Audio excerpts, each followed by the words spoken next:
Hello दोस्तों, आज मैं आपके सामने लेके आई हूँ एक पौराणिक कथा जिसमें मैं आपको बताऊंगी कि श्री कृष्ण के अंतिम संस्कार के समय में ऐसा कौन सा अंग है श्री कृष्ण का जो जला नहीं था। तो बात करते हैं श्री कृष्ण की कथा के बारे में। श्री कृष्ण जो है वो विष्णु के अवतार थे। महाभारत में दुर्योधन समेत गंधारी के 100 पुत्र मारे गए थे। गंधारी बहुत ज़्यादा दुखी थी। जैसे ही श्री कृष्ण गंधारी के पास संतावना देने के लिए आते हैं तो गंधारी गुस्से में श्री कृष्ण को भी श्राप दे देती है। श्री कृष्ण को श्राप मिलता है कि जैसे ही मेरे कुल का नाश तुम्हारे कारण हुआ है, वैसे ही तुम्हारे कुल का भी एक दिन नाश हो जाएगा। और श्री कृष्ण मुस्कुराकर चले गए। जैसे ही पौराणिक कथाओं के अनुसार श्री कृष्ण के पुत्र होते हैं सांप। सांप अपने दोस्तों के साथ समुद्र किनारे ऋषियों की तपस्या को भंग करने के लिए चले जाते हैं। अपने दोस्तों के साथ ऋषियों को तंग करने के लिए एक स्कीम बनाते हैं। उनको लगता है कि ऋषि उनको पहचान नहीं पाएंगे। सांप जो अपने एक औरत का वेश धारण कर करके ऋषियों के पास जाते हैं और बोलते हैं कि बताओ मेरे पेट में बेटा है या बेटी है।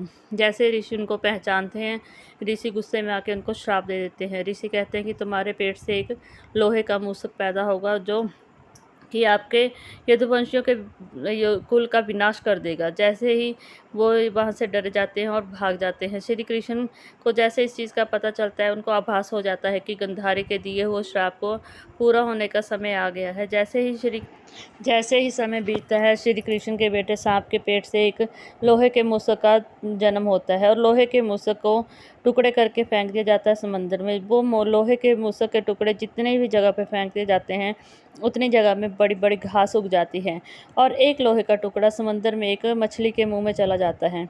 जैसे ही मछुआरा उस मछली को पकड़ता है और उसको काटता है तो उसके पेट से जो लोहे का टुकड़ा निकलता है वो उसको अपने बाण के साथ लगा लेता है और यदुवंशियों में लड़ाई शुरू हो जाती है। जैसे ही यदुवंशी लड़ना शुरू करते हैं, वो उसी घास को उखाड़ उखाड़ कर एक दूसरे को मारते हैं और इस तरह यदुवंशियों के कुल का नाश हो जाता है। उधर श्री कृष्ण एक दिन वृक्ष के नीचे आराम कर रहे थे। चरा नामक मछुआरे जैसे ही अपना बाण चलाए, वो बाण जाकर श्री कृष्ण के पैरों को छू गया। जैसे ही श्री कृष्ण की आवाज़ आई, चरा नामक मछुआरा वहां पहुंचा और साथ में ही श्री कृष्ण से माफ़ी मांगने लगा।